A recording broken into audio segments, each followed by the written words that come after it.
Hi guys, today we will talk about the GRE structure and we will analyze GRE, shorter GRE. We'll talk about the exam, the testing information. So we'll review the structure of GRE. So let's first get started with the structure. Right now, GRE consists of three sections and we can discuss the like earlier there were also three sections, but now they have become shorter, and let's see what happened.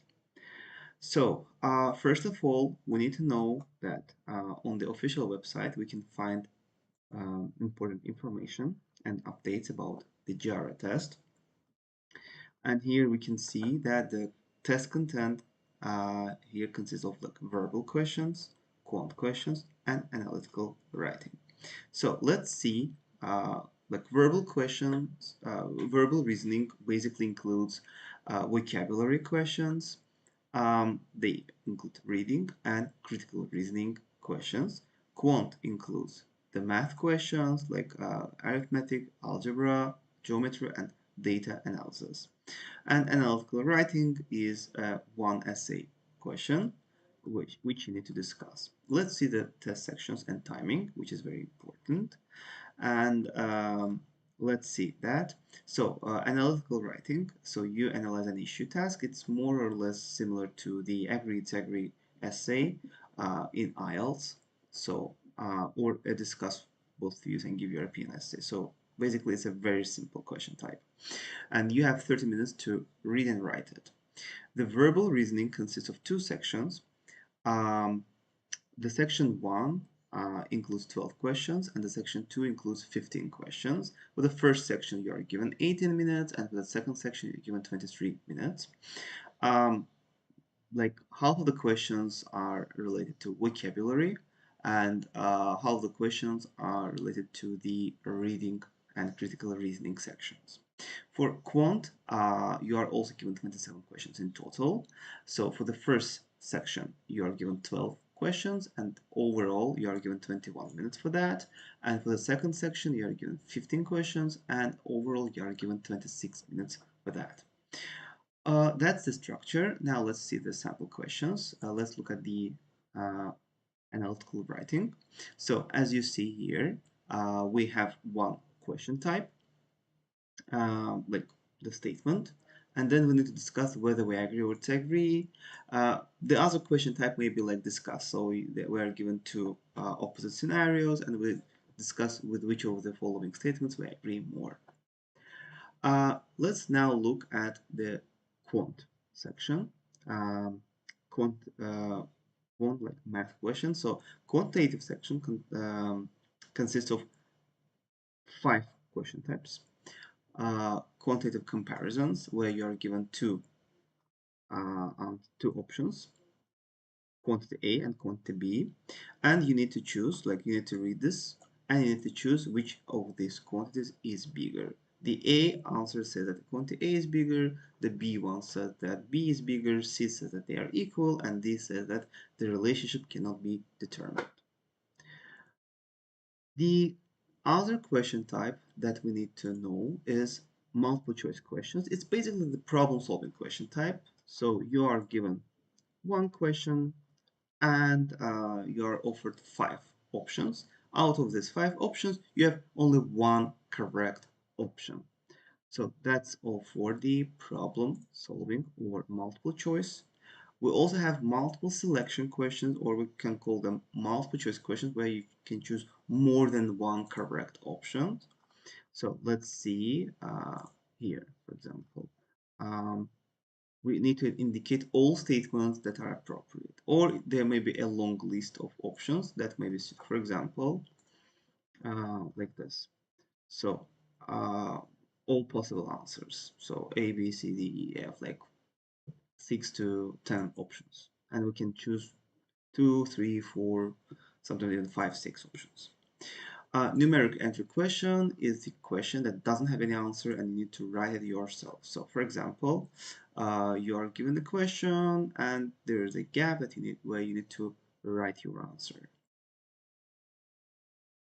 And now we turn to the graphic or data interpretation question type. So you are given a chart, table, a graph, and you have to answer the question or questions relating to this chart. Normally, there are one, two to three questions.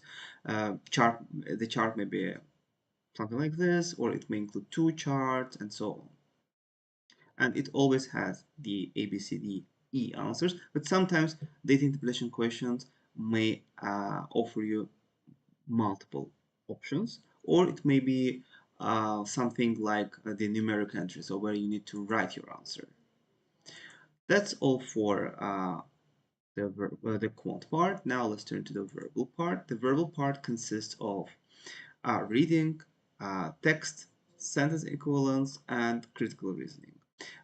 Basically, here, text completion and sentence equivalence, they are vocabulary questions, just they are different vocabulary questions. We'll analyze it. Critical reasoning is not given separately, but it's inside the reading comprehension. Let's analyze it first. So, if we look at reading comprehension, we will see that it's just basically the passage, like something like this, or oftentimes it's a shorter passage, and there are two, three, or four questions relating to this. On the real exam, you won't see questions like this. You will see them one by one, but the passage will still be on your left. Questions will come on your right. Also, um, also, as I said, you will see something like this. It's a critical reasoning question. So you will see the short passage, or it's called the argument, basically, with a conclusion. Um, you will need to answer the instruction here. So which of this is the assumption? How can we strengthen the argument, and so on. So now let's turn to vocabulary questions, text completion, and sentence equivalence. So text completion questions are basically fill in the gaps questions where you are given one gap. You need to fill it in with one of the options like A, B, C, D, E. So there's only one gap and you need to choose one of the answers to this one. Obviously, it tests your vocabulary skills. The other question type that may be given in this text completion section is when you have more than one, two, or three options. For example, this one has two options. For the first option, for the first blank, you have A, B, or C to decide, and for the second blank, you have D, E, or F to decide. That's very important to know that um, let's say if you choose the first blank's answer correctly, but the second blank's answer incorrectly, unfortunately, you will not get a score. So that's why you need to make sure that you answer both blanks correctly. And there's also one more question types. One of the question types that includes not two but three options. This one includes two options.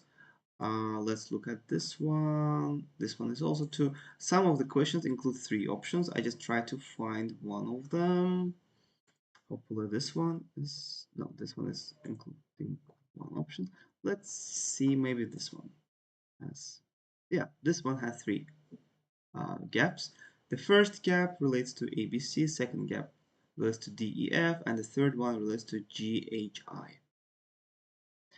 So obviously you need to select only one correct out of these three.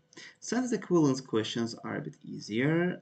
They are also vocabulary questions, but you can see that these questions will give you one blank or gap, and you have to select two synonymic or suitable. They shouldn't be synonyms, but they should be something close by meaning to each other. Let's say adopt and accept, for example, right?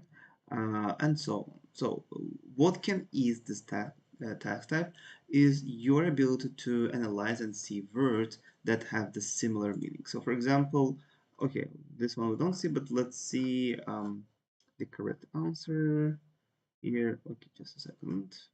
Yeah, here in the explanations of this forum, you can find the correct answers. Probably didn't provide it, but you can analyze and see which words can be, let's say, the synonyms. I won't tell you. You can pause the video and analyze this question yourself.